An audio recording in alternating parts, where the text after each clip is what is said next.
49 fertility centre మీకు అందిస్తుంది కేవలం 899 రూపాయలకి fertility assessment package.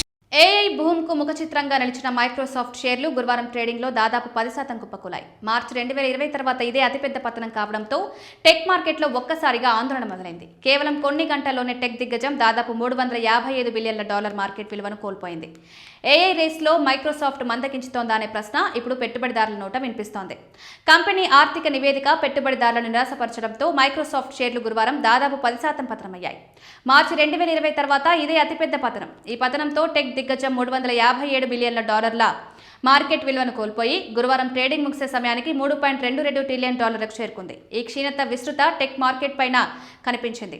ఐషేర్స్ tech software sector ETF 5% తగ్గగా నాస్డాక్ కాంపోజిట్ 0.7% నష్టపోయింది. అయితే మెటా షేర్లు బుధవారం బలమైన ఫలితాలు, త్రైమాసిక ఆదాయ అంచనాలతో విశ్లేషకులను ఆకట్టుకుని 10% పెరిగి విరుద్ధంగా నిలిచాయి. పెట్టుబడిదారులు మైక్రోసాఫ్ట్ వేదికలో కొన్ని లోపాలను గుర్తించారు. అజూర్ ఇతర క్లౌడ్ల సేవల వృద్ధి 39% వద్ద నిలిచింది. ఇది 39.4% అంచనా కన్నా తక్కువ.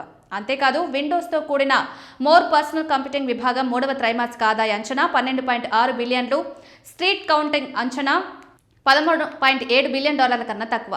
ఆపరేటింగ్ మార్జిన్ సైతం అంచనాలను అందుకోలేకపోయింది. మైక్రోసాఫ్ట్ CFO అమీహుడ్ ప్రకారం కస్టమర్లకు ఎక్కువ డేటా సెంటర్ మౌలిక సదుపాయాలు కేటాయించి ఉంటే క్లౌడ్ వృద్ధి అంచనాలకు మించి ఉండేది. అంతర్గత అవసరాలకే ప్రాధాన్యత ఇవ్వడం వృద్ధిని తగ్గించిందని వివరించారు.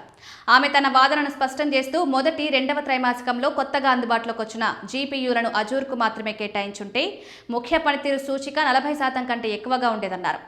మెలియస్ రీసెర్చ్ విశ్లేషకుడు Ben Reitzes Microsoft data centre నిర్మాణాన్ని రెట్టింపు చేయాలని సూచించారు. UBS విశ్లేషకులు మైక్రోసాఫ్ట్ 365 కోపైలట్ వంటి ఉత్పత్తుల కోసం AI కంప్యూటింగ్ సామర్థ్యాన్ని కేటాయించడంపై ప్రశ్నలు లేవనెత్తారు.